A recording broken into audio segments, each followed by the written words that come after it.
The Catholic Underground is made possible by your prayer and financial support. We're a new media apostolate that's a 501c3 organization. We produce video podcasts, as well as a number of audio podcasts about our Catholic faith. We also sponsor and coordinate new media events like the Catholicon Expo, which recently happened in Houston.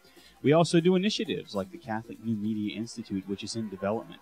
If you can help our efforts with your tax-free donations, please click the Donate tab at our website at CatholicUnderground.com. Enjoy the episode. From the Catholic Underground.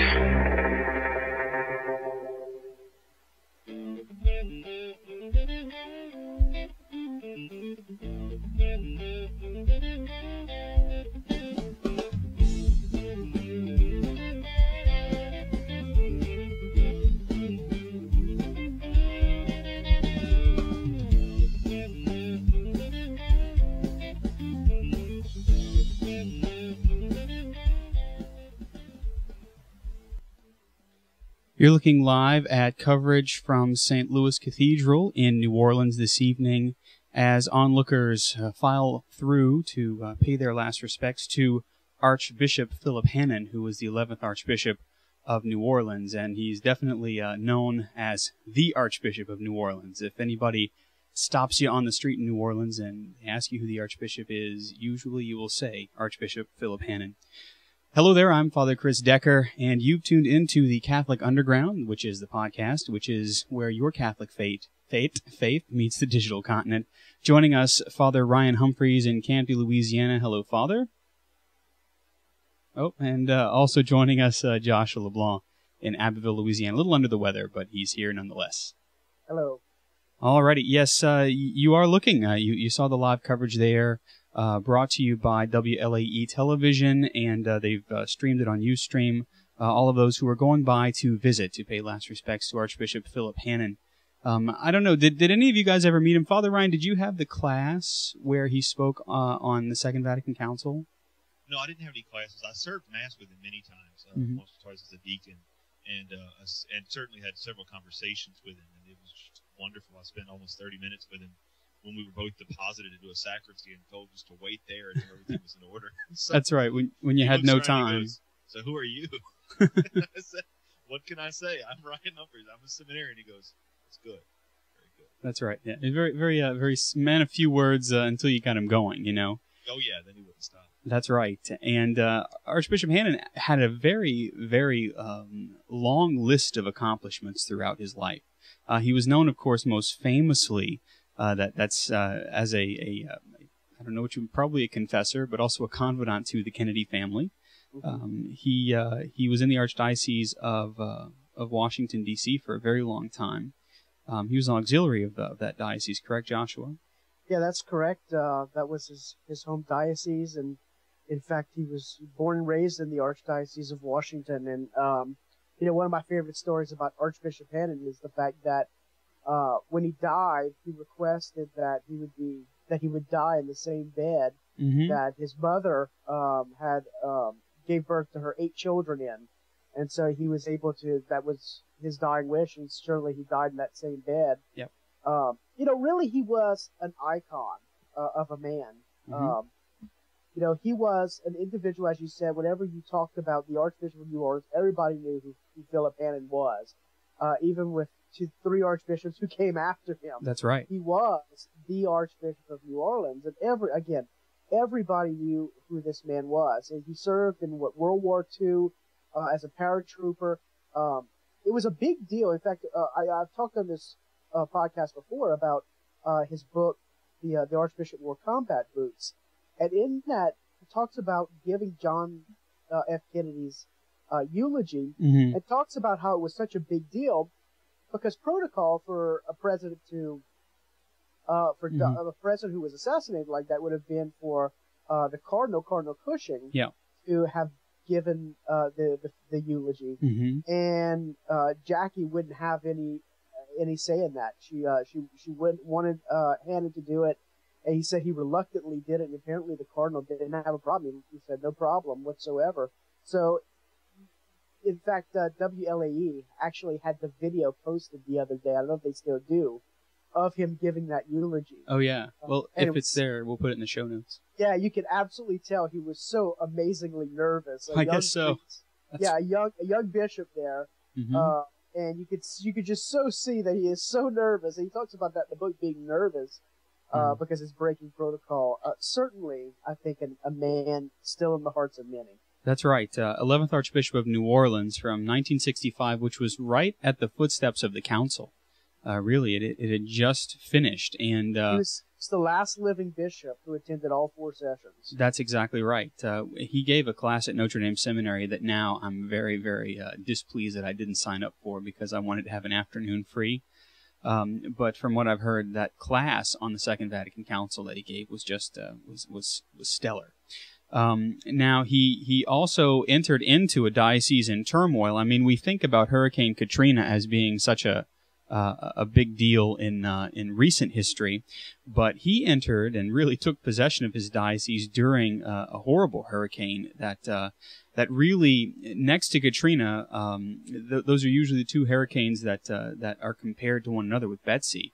And given his military experience, he jumped right in, quite literally, as a paratrooper. He jumped right in and he was with the people. And I think it was that hurricane, the way that he was a pastor to his people in that hurricane, really laid out the rest of his program and how people would see the role of the Archbishop in New Orleans. It really, really was life-changing for the church in New Orleans. Father Ryan is specifically keen on the fact that he jumped out of an airplane a lot, and that he gave last rites to GIs in World War II. You just have to imagine, I mean, when I was in seminary, of course, there were these horrible posters. I mean, these were horrible posters, and I'm sure, Father Chris, you remember. Yes, I do. Priest where this goofy rabbi bent over some homeless guy, and he goes, real men are priests or something. Are you priest enough? Are you priest enough? And I'm thinking, here's Archbishop Hannon, who comes from, in a certain sense, American royalty. He was hanging out with the Kennedys as a young man, and here's a guy who's in the military chaplaincy. He is already a priest, and he's jumping out of an airplane into an active freaking battlefield. Yeah. And he's not carrying a gun; he's carrying anointing oils, and he is giving last rites to people who are dying in a battlefield.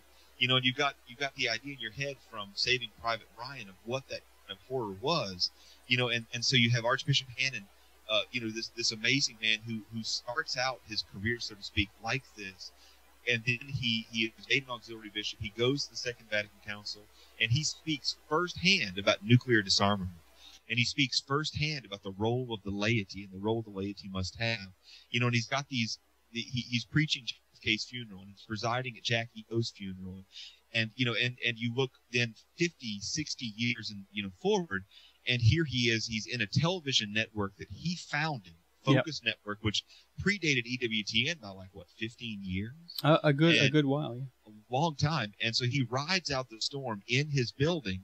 So then, what does he do? He gets in his car. The man's already 90 years old, and he books it for the Causeway, which is a 26-mile bridge, and there are 2 men with guns, large guns that have bullets in them that are meant to blow people to pieces. And he gets out of the car and he goes, "Get out of my way." And the guy goes, "Nobody's allowed to get across the causeway. I'm sorry." And he goes, No. I'm the Archbishop. Get out of my way." And so they did. And he drives across the causeway. And my favorite story from the entire Katrina thing, he co-opts a buddy of ours, and he says, "You're now my secretary." He gets into a helicopter and is surveying damage. I mean, that's just the kind of man Archbishop Hannon was. He was not a man to sit back and let other people do things for him. He was a man's man and also an amazing bishop. That's right. And again, as you look at Archbishop Hannon's body lying in state in St. Louis Cathedral, he's given a state funeral, which is something that is rather uncommon these days. His body was taken from Notre Dame Seminary by horse-drawn carriage all the way, which is a 4-mile journey, to St. Louis Cathedral, lined with hundreds, possibly thousands of people, and he's laying in state until his funeral mass tomorrow, where I'll be in attendance. And you can see that people of all shapes and sizes, makes and models are walking by, some Catholic, some non-Catholic, all of them paying respects to a man who certainly brought Jesus by his activity, his pastoral activity. Really beautiful thing. There's an old saying in New Orleans that on Ash Wednesday everybody's Catholic. Yeah. I think that's the case tomorrow for this man's funeral. Is that cathedral is going to be packed. That's exactly right. And so we remember Archbishop Philip Hannon from 1913 to 2011, 11th Archbishop of New Orleans.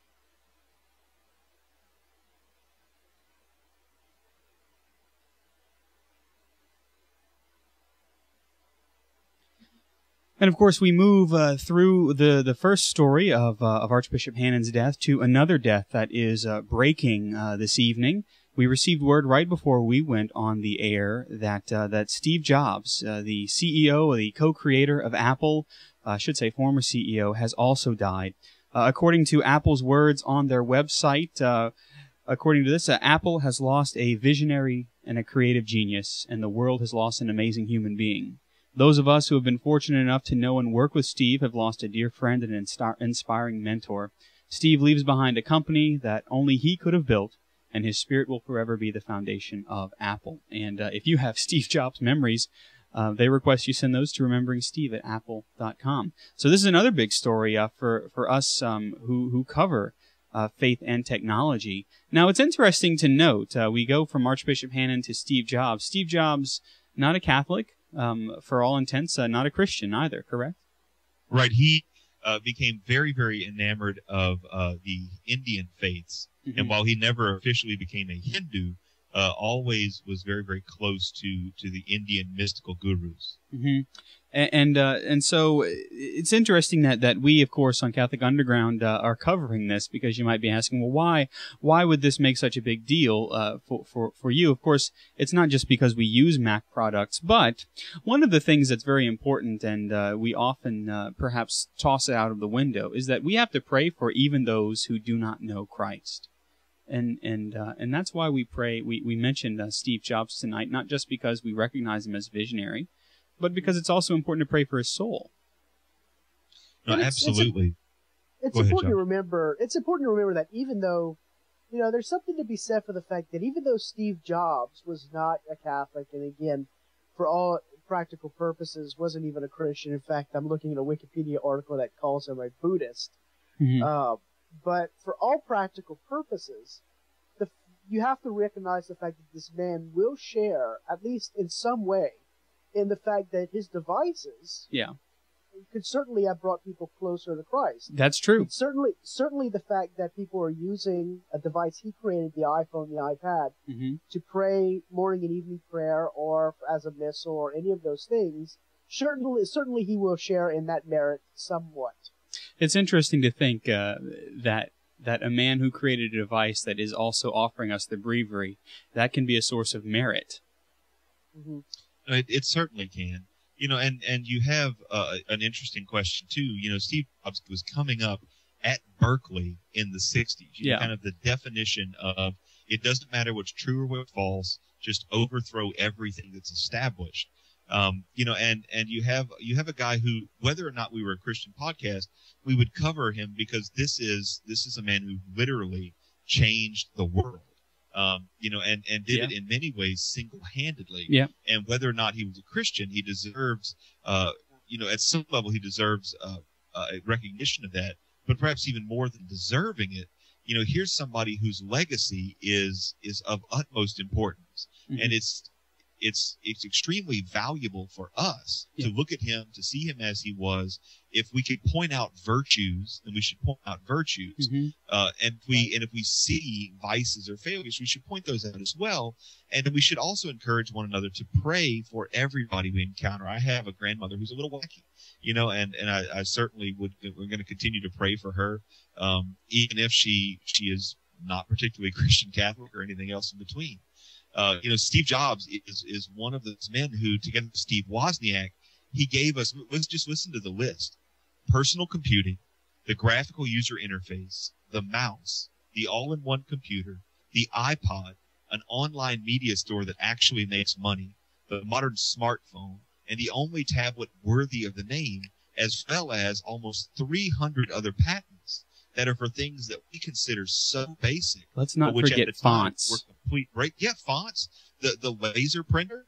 I mean, these are massively important things that would not have been considered in any way that we would take for granted nowadays. That should not be taken for granted. Would you say he's kind of an Edison of his day? I think he's even more than Edison. So an Oppenheimer? You know, I would say there's not a person in the United States today.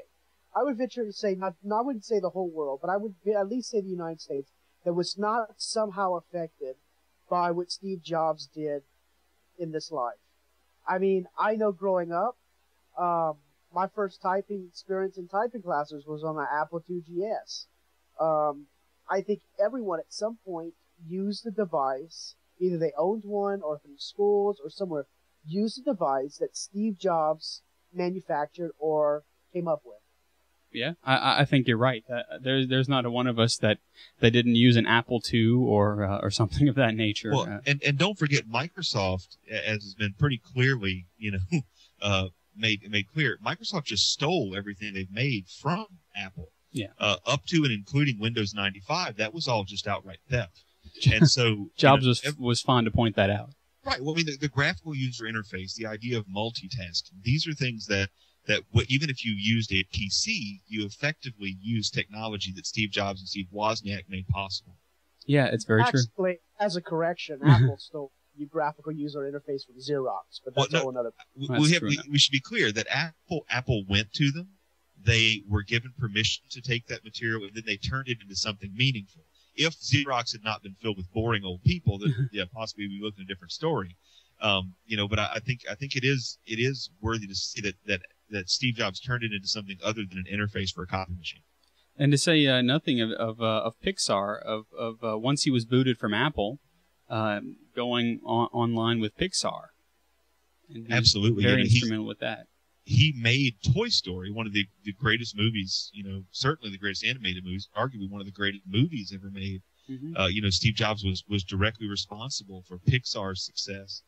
And then he also, just in the business world, is a man that went to a company that was basically bankrupt, and in the course of about 10 years turned it into the most valuable company on the planet, which Apple is today. That's right. He definitely was.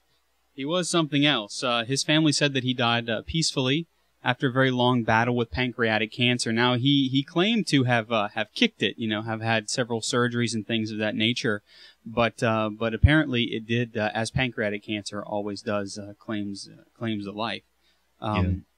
So we should point out, Father, not to interrupt you, that there are some great virtues that Steve Jobs brings to the table, not just great accomplishments. Mm-hmm. He was a very, very driven man, but also a man of very, very high principles. He didn't want to produce something until it was something that was right in the way it should be, even if that meant that he was going to make less money on it. Another one of the fundamental principles that Steve Jobs says is just the way it has to be, is you don't make technology just because you can make it. Right. And then try to figure out a way to sell it. You look to what is needed, and you try to solve the problem. Mm-hmm. It's kind of a Jeff Goldblum kind of issue. You do have to ask the question: practically, is it needed? But then, too, what problem is it really solving? And that's a marketing question, but it's also a very good question for all of us. If I'm in a family environment, am I looking just to change things, or to develop? Am I looking for change or progress for their sake alone? Right. Or am I looking to address some kind of problem? Am I looking to fix or to solve something that needs to be solved?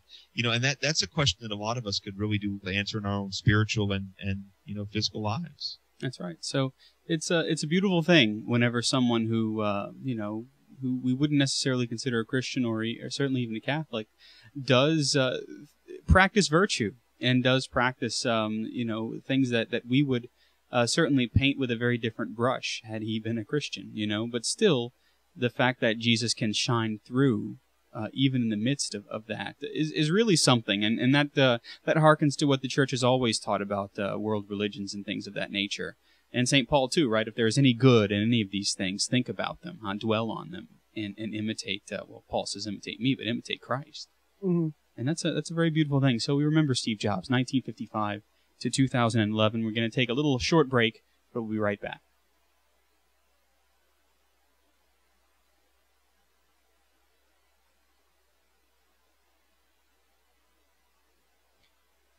Alrighty, welcome back to CatholicUnderground.com, which is your Catholic podcast and where we meet the digital continent in doing so.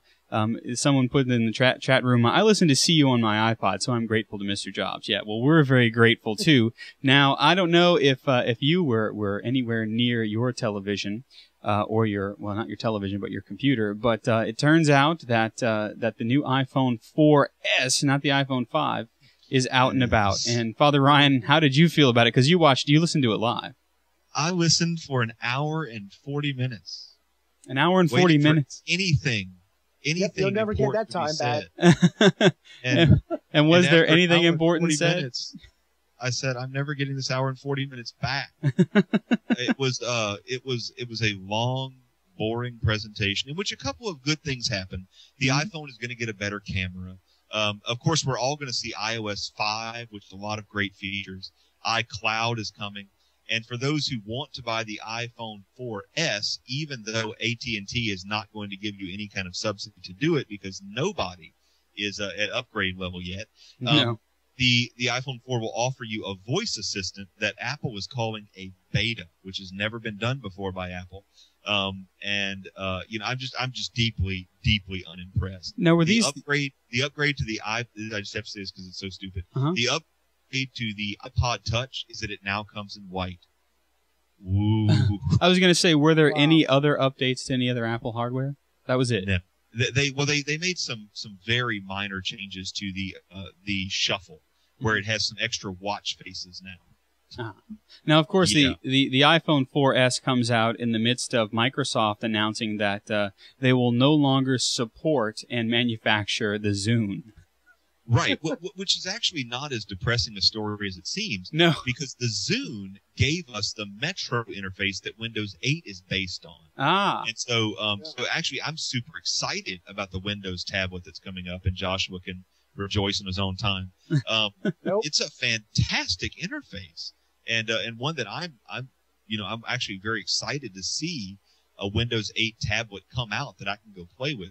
It looks fantastic. Josh, did you say you're not excited about the Windows tablet? Well, nobody ever said I love Microsoft. I mean, I'm not anti-Microsoft or anti-Apple. I mean, I'm kind of like Occam's, razor. I use what's utilitarian in both, and just kind of throw the rest away. Which you can do with tech. Yeah, well, that's what's good. I mean, PCs are good on some level. Macs are good for what they do. So that's why I use both. I'm looking forward to, of course, I can't upgrade my phone. I have a dead iPhone 4 that I can't upgrade until December. I will say this. In the past, even though Father Ryan is right, at this point, AT&T isn't giving anybody any upgrade waivers. In the past, it's been the same thing when the iPhone was originally announced, and then Apple comes to their senses. Not Apple, AT&T comes to their senses about 2 weeks later.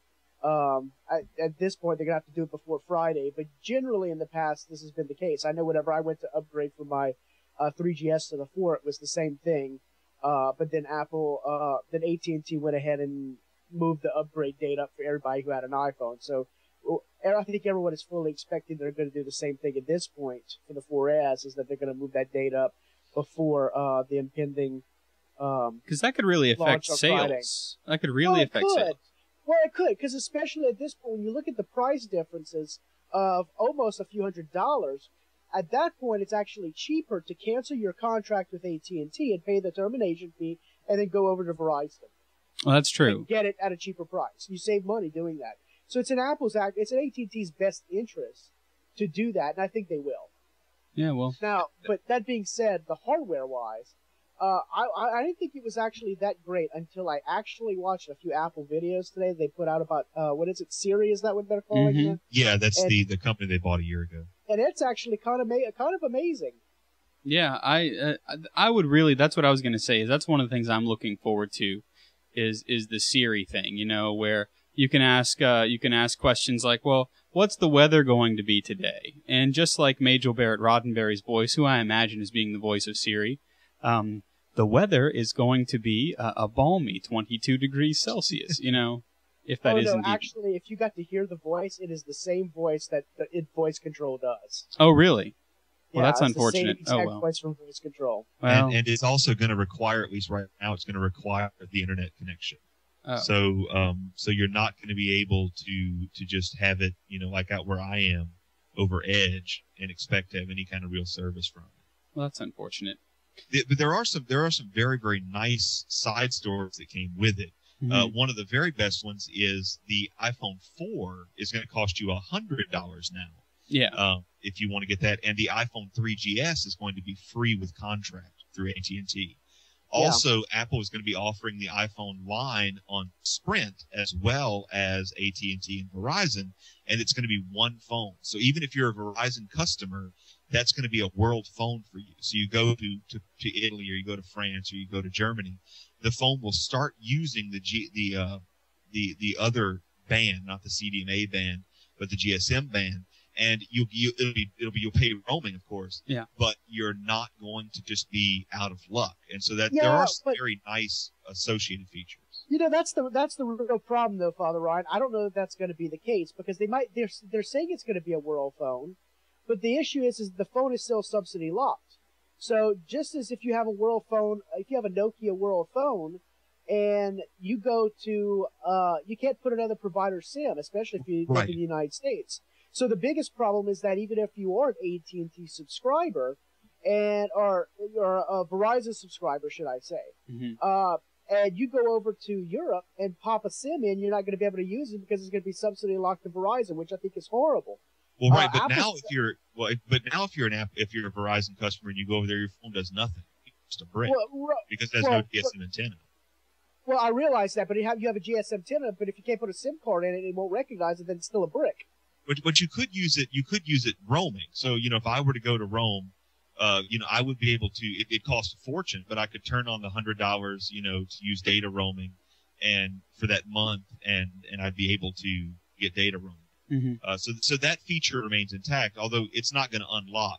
Although Apple has said they will sell an unlocked version, but it'll be $600.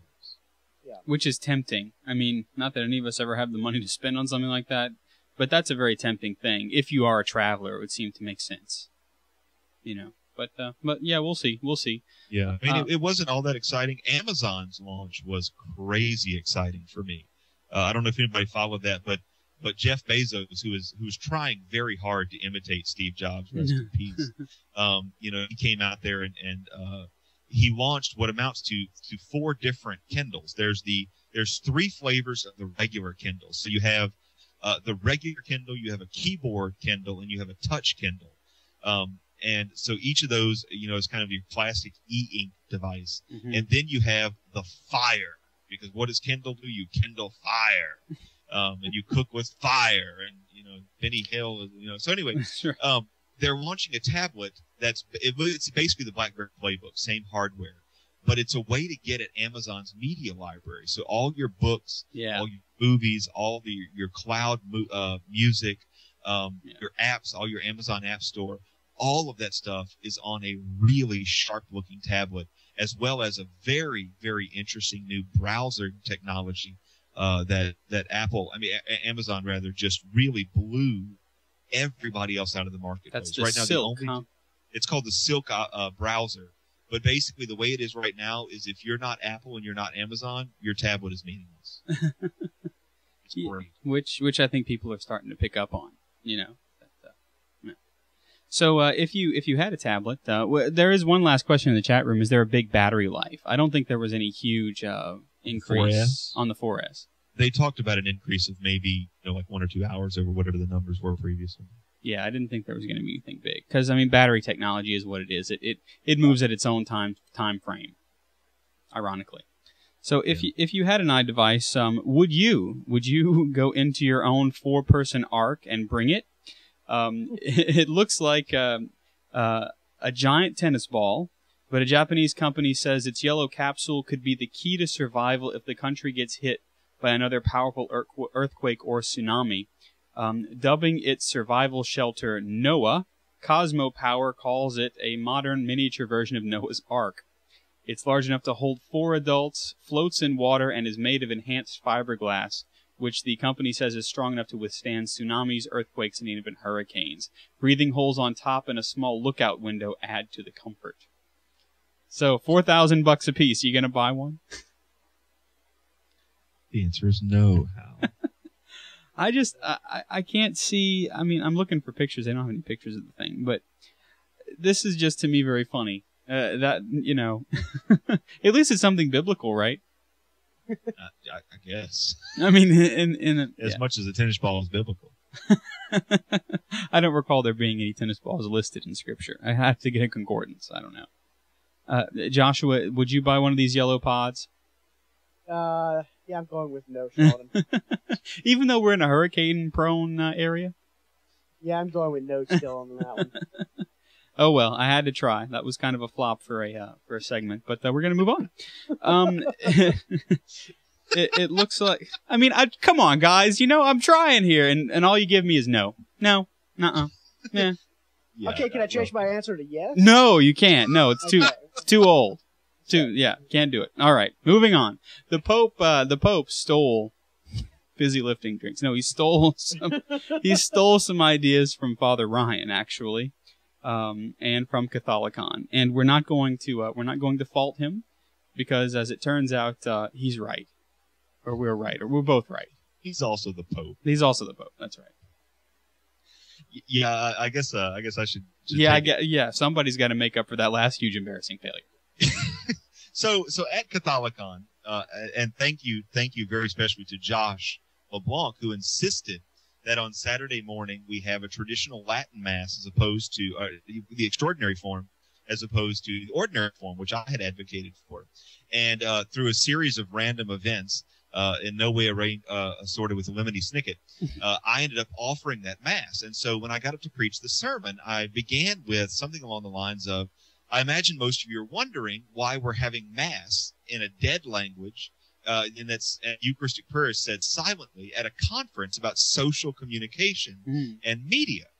And, after some chuckling among the crowd, I said the reason is that the Lord speaks in silence far more loudly than we can shout. And then I said we really should realize that the Lord and the work that he is doing is infinitely more important than anything we can say. We can only hope to participate in that. And so when I read just a few days ago the announcement that next year's World Communication Day on May 20th is going to be, or the topic rather for that is going to be silence. Yeah. His official lengthy meditation will come out on the 24th of January, which is the feast of St. Francis de Sales, patron of writers. But we're very excited that the Pope obviously was listening to Catholicon very closely, and of course took great care in making sure that this theme of silence will work very, very well with our theme for next year's Catholicon in September 2012. That's right. The theme for next year's Catholicon is Jesus Christ, the perfect communicator. And dates are still being worked out, but we're really excited about that, especially in light of these beautiful weavings that seem to be happening between what the Holy Father is thinking, what the Church has always taught, and the footsteps that we're trying to follow in with Catholicon. And so that's a really beautiful thing. Another concept that came up, of course, is at Catholicon is the theology of communication. And how you see that kind of subcutaneously present in the Vatican documents, Inter Mirifica, etc. But it never really comes out as something on its own, you know. We don't necessarily see communication as a theological concept, even though it very much is. And so Father John Zulsdorf, friend of Catholic Underground, spoke very well about a theology of communication, and it even has kind of popped up again. If you've been watching the coverage of last week's SQPN conference, the Catholic New Media Celebration, we did see some theology of communication things pop up in some of their presentations. So it's nice to know that not only does the Pope steal stuff from Catholic Underground, but SQPN also found some of the information from Catholicon useful. And actually, hopefully, is beginning to kind of develop that thought and that idea. Yeah, it really is very true. It's beautiful. Exactly. You know, Father Ryan, you're giving me all kind of ideas now all of a sudden, because, you know, you talked about silence, and we talked about this theology of communication. And, you know, one thing that pops into my head is when you talk about this, that when you think about silence, it really is the most powerful form of communication than any other communication there is. I mean, you think about a husband and wife who've known each other for 50 years, and they could sit in a room and talk to one another without saying a word by simply sitting in each other's silence. Yeah. And they know they can read each other so well that it really is almost the most perfect form of communication. Mm-hmm. And the liturgy has that same effect. I mean, Sure. It's true. The more we attend Mass, the more we assist worthily at it, the more we practice devotional activities like Eucharistic adoration and private prayer, the more we are supposed to become aware of and comfortable in silence with the Lord. And so that's something our culture continually forgets, I think, especially as we get noisier internally. But yeah, what a beautiful concept that the Holy Father has presented once again to the Universal Church on World Communications Day. You know, a friend of mine I was visiting, having coffee in Lafayette a couple days ago, said that the reason that the Lord speaks, or the reason that the Lord always whispers to us, is because He's so very close. Right, exactly. If you're close to someone's ear, you don't speak too loudly, because it just gets overmodulated and you get scared away. But He whispers because He's right there. He's closer than you are to yourself. Huh? Beautiful. Yeah. That's right there. That's a talk title, I think. Write it down. Hope the folks at SQPN are listening. There's a talk title for you. You can use that one. All right, we got, let's see, what do we got here? Number 4 at the box office, produced by a Baptist church. If you remember, we've talked about this before, the necessity, as our Holy Father of happy memory, John Paul the Great, said, we must be on par with secular media in production of Catholic films, of Christian films, of films that are expressing Christian ideals. And the name of the movie was Courageous, or is Courageous. I believe that's what it's called. Yes, Courageous. And it follows the roles of various law enforcement and firemen, etc. And it really is doing very well in the box office. And interestingly enough, it was developed in connection with TriStar, Sony, and Provident Films, but it's very much funded and in some degree staffed by members of this Baptist church in Albany, Georgia. And that is really something that's awesome to see a church actually saying, you know what, we have a message. The message is Jesus Christ. It must be expressed, and we're going to go for Hollywood. And it's beginning to make waves. I've never seen this movie, and I've never heard of this idea. It's fascinating. It's actually the same folks who made Fireproof. That's right. This. Really? Yeah. Mm-hmm. That's right. It's just cool. You know, Fireproof had an excellent message, but theatrical-wise, it was horrible to watch. I mean, it looked like it was made on a $50 budget. Yeah. But I haven't seen this one yet. I'm hoping it's, again, it had a good message. So I'm hoping it's along the same lines. Mm-hmm. And those are the things that CCD programs pick up on, and even adult education programs pick up on. That you could use these films that talk about these values that are good, and they're coming straight from some of these big names like Sony and TriStar Pictures. And of course, we begin to ask the question again, now where is the Catholic Church in all of this? It's so easy, it seems, maybe it's not easy, but it seems like you have a Protestant church who is really catching on to the necessity to do something quality when it comes to expressing this. And slowly, I think the Catholic Church once again is moving into that foray. Of course, Grassroots Films comes to mind, and their human experience film, and then of course the just recently released Catholicism project, which is spectacular, by the way. Is that right? I'm waiting on mine to come in the mail. Oh, it's great, Father. The Catholicism collection is Father Robert Barron, of course, from the Word on Fire podcast and etc. And Father, do you know, because I couldn't find on the website how long the films are? It's a set of like 10 DVDs, correct? It's 10 DVDs. Each of them is around an hour. I mean, you may have 55 minutes, you may have 61 minutes, but they are really high production value. There are a couple of moments where you just wonder, why did they use that shot? Or, was the guy perhaps, really enjoying a little bit too much of that late afternoon wine with the angles? Because you go from a very, very well shot documentary to it's a little trendy, for no apparent reason. And it doesn't really make sense to be that trendy. There's no hipsters in the frame. But those are very, very rare moments. It's a great series and definitely worth it's $125 or whatever. It's way worth what you pay for it. I'm going to have a real review of it, not next week because I'll be going on priest retreat, but the week after that. Yeah, what would you say an application in a parish would be for something like the Catholicism Project? Well, what we're doing in my parish is we have every Lent, we have a Friday evening penitential supper. I hate Knights of Columbus fish fries on Fridays of Lent. Because they get a little crazy. Because Knights of Columbus, you don't need to give 8 strips of fish and a big giant handful of French fries so people can gorge themselves on delicious food. You've got a grand night right there. You know, we in my parish we do soup and we do a couple salads. And people intentionally have a penitential supper, and then we watch about an hour-long movie. Mm-hmm. And so the Catholicism series will be our go-to for the next several years.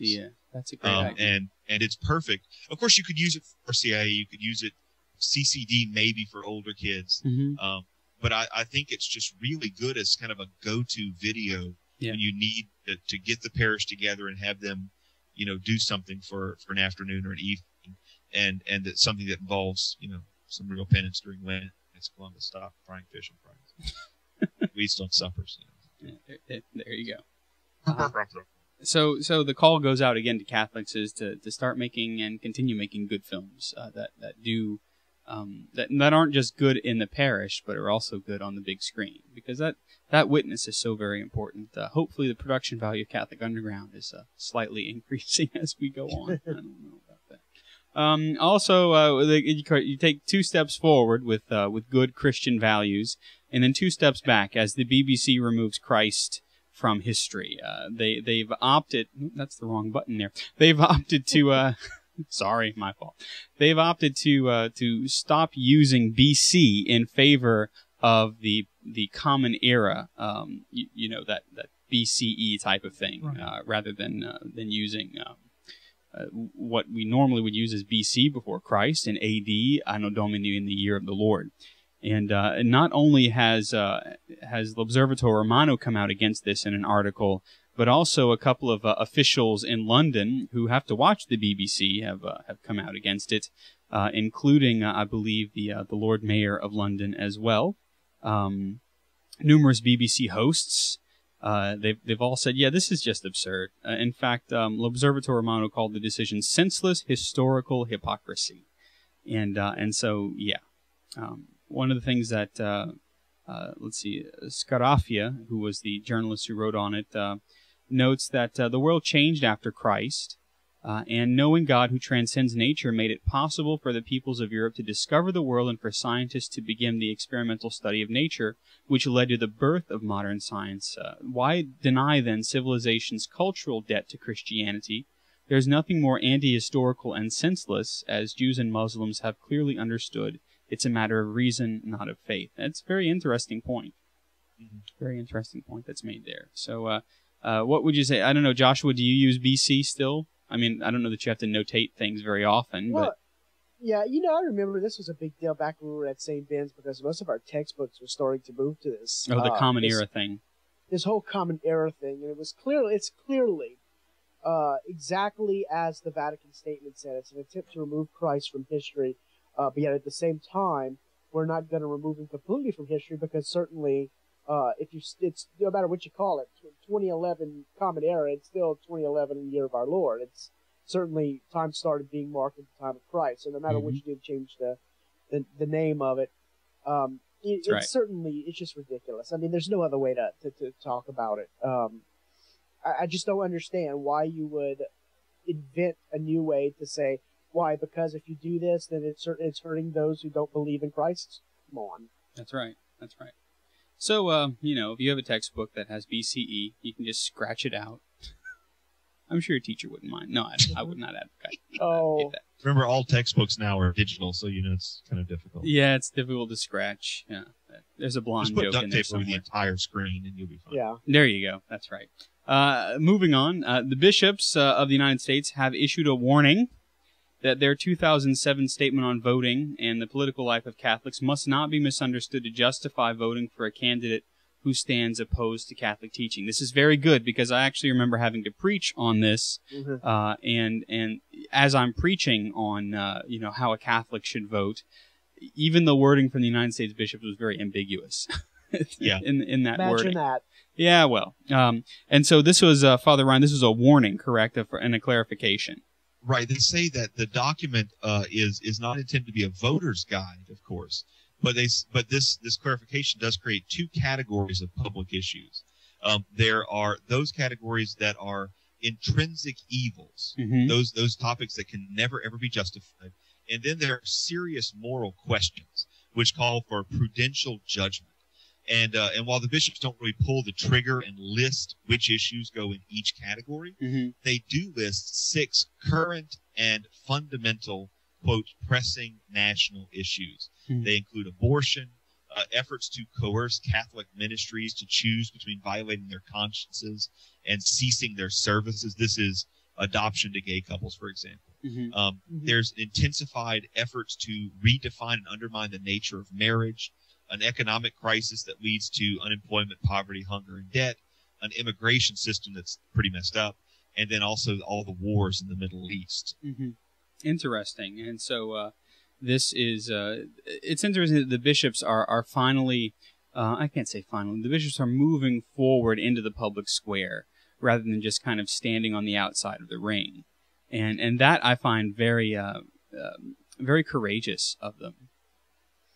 Yeah, I think so too. It's something that people have been asking for, and Catholics in the pews have been asking for quite a while. And I for one, am really, really happy to see that the bishops are not. It's rude to say growing a backbone, but I'm really happy to see that the bishops are really taking their role as a corporate body more seriously, and they're okay with offending people. As the culture's gotten now, it's gotten you really can't walk down the street without offending somebody. If somebody says Happy Holidays to me, I'm offended. I say Merry Christmas to them, they're offended. So we're just going to have to plan to be offended. Yeah, and the idea that you finally have a bishop taking the staff, but also the rod, and saying, if I'm going to lead, it's going to involve telling you the truth. And sometimes the truth is a reprimand. Sometimes the truth hurts.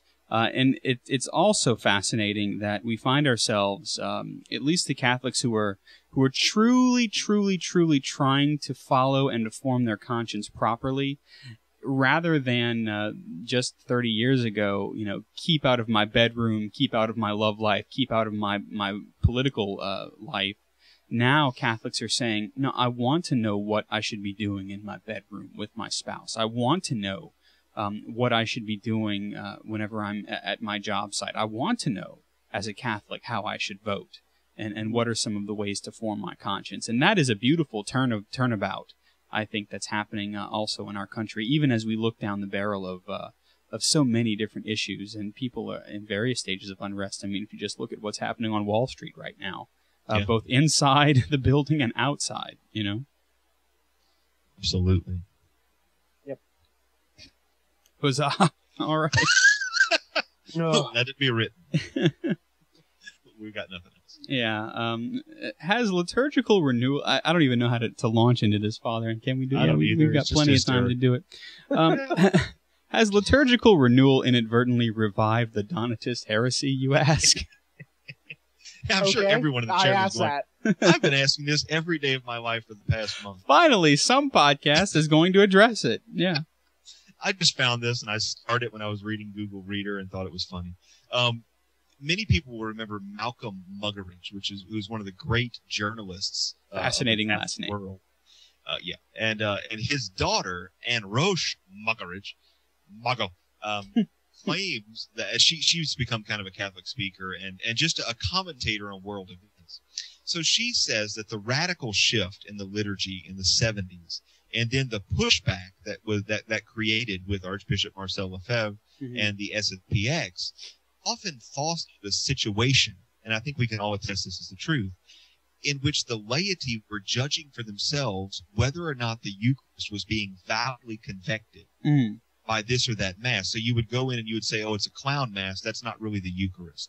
Or someone else would go in and say, oh, look, that's the SSPX people. Well, they're separated. They don't believe in the council. They're not part of the Spirit of Vatican II, so that's not a real mass.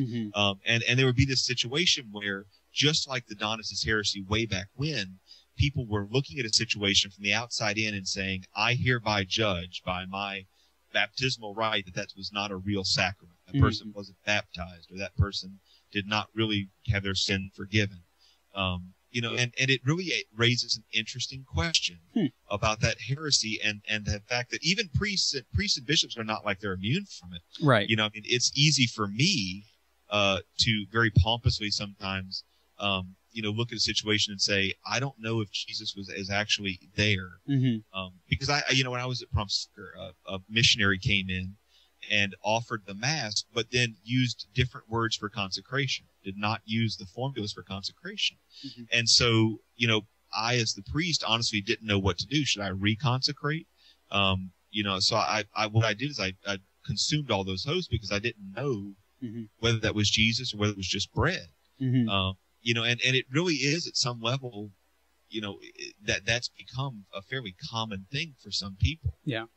And that's a sad state, because I've had to deal with that just in the past few weeks alone. People see a priest, wanting to try to do things right, as I am, and they say, "Well, Father, then I have a question for you," and they give me this laundry list of priests that they've experienced, and they wonder, is this valid or is that not valid? And obviously, as the article says very well, the validity of the sacrament depends not on the worthiness of the minister performing the sacrament, but there is a hitch. There is ex opere operato, but the hitch is the efficacy of that hinges in some indispensable ways, like providing valid matter, speaking the words of the formula correctly, and the intent of causing the sacrament to occur, etc. And people do have those questions in their mind nowadays, now more than ever, because you don't always get a uniform expression of the liturgy, and it is difficult to encounter. Right, and it's not like there's a good answer. I mean, even if the bishop was standing at the back of the room and he was a theological expert, heck, if Fulton Sheen had risen from the dead and was standing next to me having a conversation, and looked upon, it's not like he would be any better qualified to make a solemn judgment about the nature of a sacrament. Yeah. It's just a tough situation to be in. Just as much for the Donatists. So the question is, you're a person in the pew. You're asking the question, what do you do? I mean, what's the situation there? I mean, what do you rely on the church and say, well, I will go, or do you make the judgment and say, nope, I'm just not going to do it? Is there for Joe and Jane listening on the podcast, how do you encounter? What's the best way to encounter this? Joshua, you're a layperson. What do you think? I think ultimately in these matters, the problem is whenever we start to doubt, I shouldn't say doubt, but we start making judgments on our own accord, then we become, in a sense, no better than Protestants. We become our own little popes. And we certainly in those matters have to rely, again, on the church. And we have to be informed as well. That means that if we know that a situation is taking place, for example, if a priest is using invalid words of consecration, then certainly you have to take that to the pastor. You have to make that known. You have to be, again, it all goes back to being informed. Yeah. Because if you're sitting in a pew and you don't know any better, then you kind of just help us like a fish out of water. Right. And so I think that's the real answer. Very good. That's probably the best way to typify. Father, you were going to say something, or? Well, I was going to say that there is a balance between, as a Catholic, you don't have to receive communion at Sunday Mass. So if something seems fishy, it's not like you're going to somehow get sick or get malaria from receiving what may or may not be Jesus Christ. And as Josh rightly says, it's not really for us to get too wound up about every detail. We should know enough to know there's something not right, but we shouldn't then get so pompous as to think we have the answer. Right. But there's nothing that says you have to go to communion.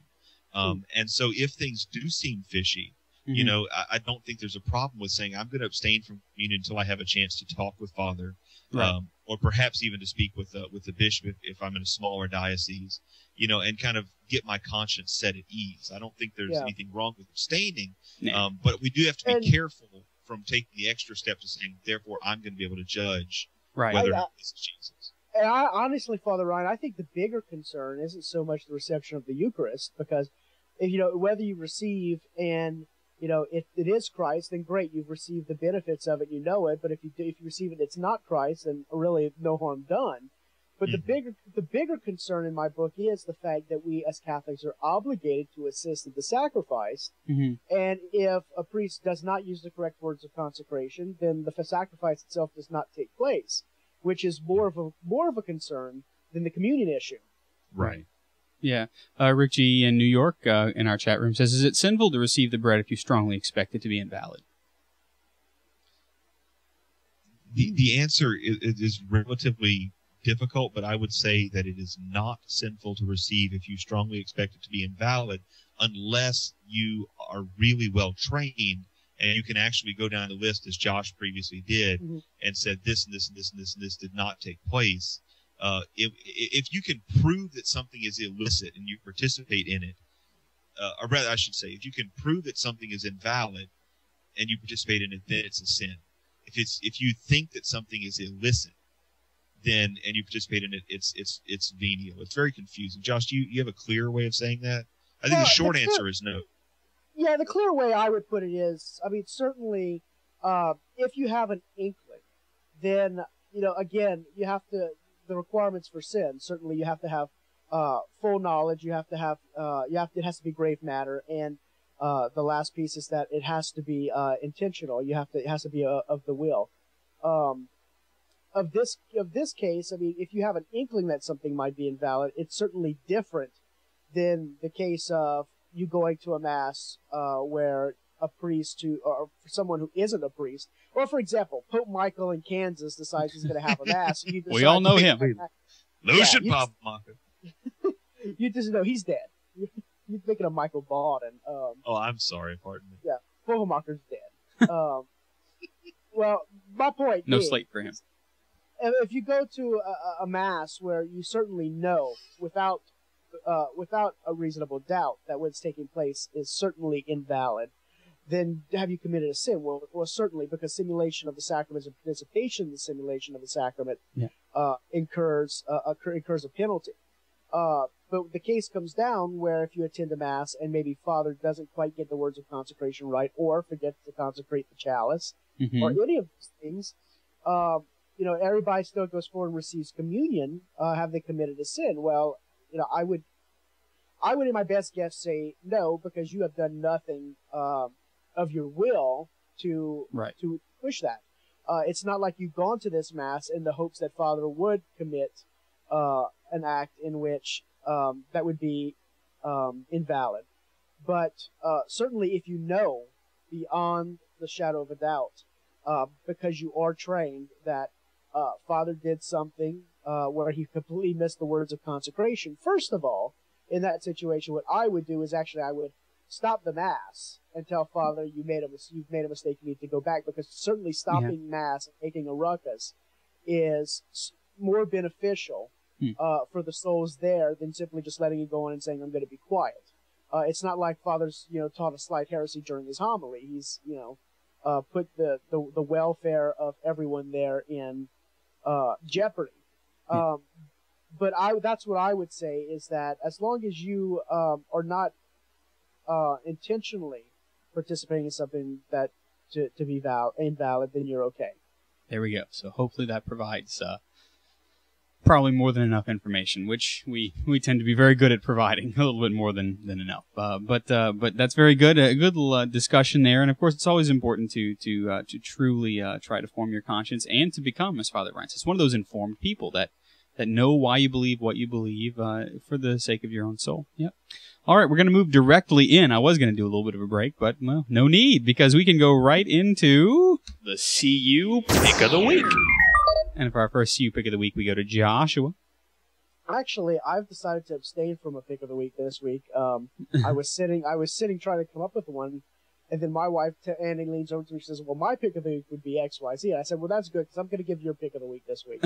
So Andy's pick of the week is a website that she has fallen in love with, and it is called youarenotaphotographer.com. Now, warning, some of the images you may experience on this website may cause you to convulse, and occasionally there may be the vulgar word from an individual who comments in the com boxes. But basically, the purpose of this site is to show you people who claim to be real photographers who have advertised their business online or on Facebook, and show you the horrible mess of photography that they have portrayed. And some of this stuff simply just makes you gag and spasm. It's really bad. This is really bad. Yeah, yeah. Yeah. I mean, it's not immoral. It's just these are people, I guess, who think they're being very trendy. Right, the trash can in the landscape photography to me is particularly. Yeah. The rail in focus and the person not. Well, then you have all these kind of weird Photoshop and then there are tricks. plenty of things you can't comment on a Catholic podcast, right? This is like friends don't let friends who don't know what they're doing use Photoshop. That's exactly right. This is what Father Chris some years ago came in our room and said, no, you can't use Photoshop anymore. And properly uninstalled it off your computer. That's right. Yeah. Allow me to do this for you, friend. There are extenuating circumstances. You don't deserve this. It's not because you're a bad person. This is just not good. It's because you're a bad designer. Well, it's kind of, if you could, Father, I know you would. You'd go to every soul on this planet and remove Comic Sans from your computer. I would. In fact, there's an underground movement I'm trying to pump a lot of resources into to actually do that. No, that actually is Daniel Kettinger's idea. Yeah. It would be a great virus to install on people's computers and it deletes Comic Sans. That's all it does. That's all it does. And Papyrus, right? Yeah. Now. Yeah, this is, Josh, thank you for this website. This is disturbing in just the right way. It's like a train wreck. That's right. People like disturbing. Yeah. Well, my pick of the week is food. Are you interested? My pick of the week actually is a spinach and mozzarella quiche. I had some eggs, and I was looking for a good recipe, and I Google searched, and the first thing that I came up with was a spinach and mozzarella quiche, because I had eggs and I had a bit of a spinach salad from a restaurant, and I had plenty of mozzarella cheese that we didn't use in Florida, because Joshua and I had other things that we made, and so we didn't use this mozzarella cheese. And so I found a mom and wife's blog, FamiliaPalumbi.blogspot.com. We'll put that in the show notes for you. And she's got a whole bunch of various tasty things that she's cooked. And you can see the before and the after, and that's exactly what mine looked like. I didn't have a nice pie plate, so I used a cast iron skillet, and I had some roasted turkey. I threw that in there. Really easy quiche recipe, and it worked out beautifully. And I even commented on the blog, can I just say this is the tastiest Google search I've ever come upon? Told her what I added, and she said, thank you for checking out the post, Father Decker. Super simple, and it's great. You can add whatever you like to spruce it up. So my pick of the week is a spinach and mozzarella quiche that I made myself. Father Ryan, your pick of the week? Hey! So in my my continuing string of completely random and arbitrary picks of the week, this week I'm offering hardware, the Stanley 38425 Timer Max DigiSwim Daily Digital Indoor Timer. Oh, good heavens. Yeah, so there for a long time there's been these devices where you can plug something in and have the plug have power only for an hour, or only for 2 hours, or only for 3 hours. Mm-hmm. And they were kind of these dials with these little kind of orange nubs on them. Well, now those things come digitally. And so what I've done, because it's hard for me to wake up when it's very, very dark outside, and the way my bedroom is set up at this particular house, it's very dark outside. And so what I've done is I've basically rednecked together a light, a lamp that comes on at exactly 6 a.m.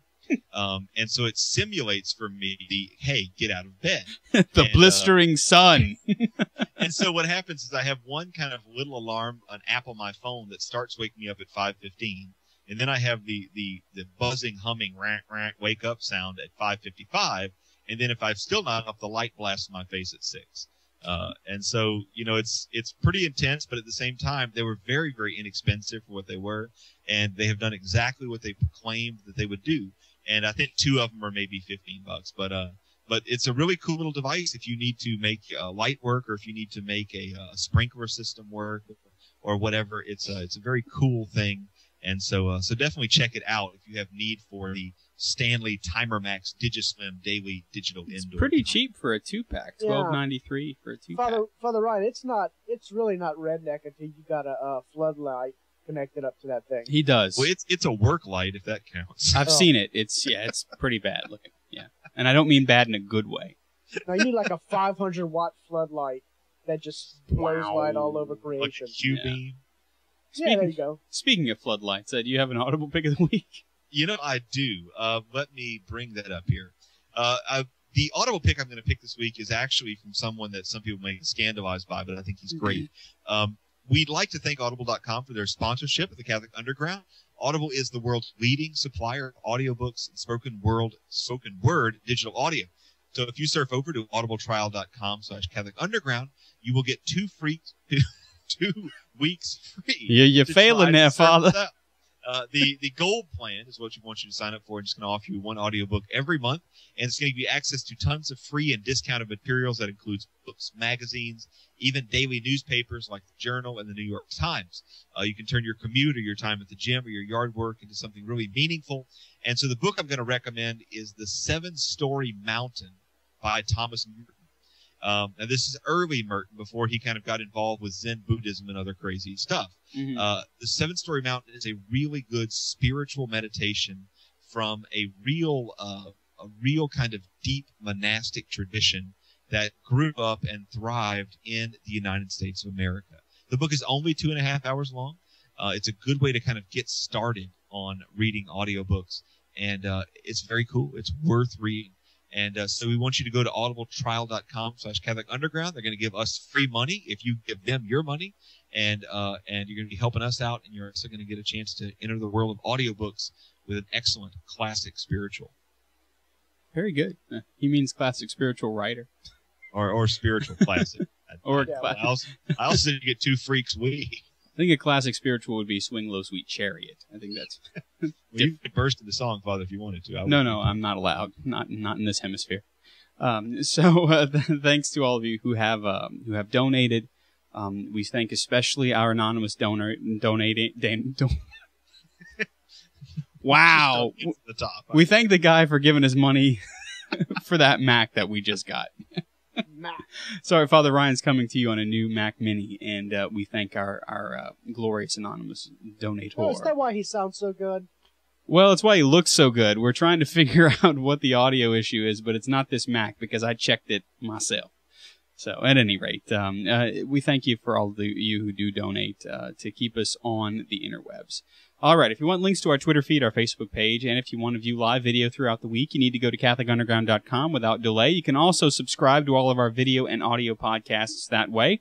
Joshua LeBlanc is the personal counsel to Miss Delta Burke, and he joins us this week. Thank you, Joshua, for always being present. I advised her to get a prenup. She didn't listen. They never do. They never do, Joshua. You can try. But, yeah. Right. And, of course, Father Ryan Humphreys, his church is online at campycatholicchurch.com, and all of his personal posts are on Twitter. He is at FR Humphreys. Thank you, Father. It has been my pleasure. Has it really? It has.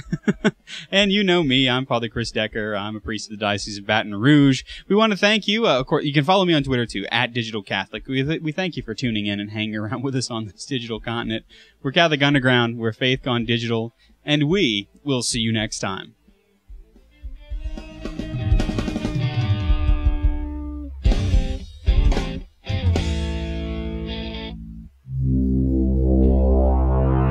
From the Catholic Underground.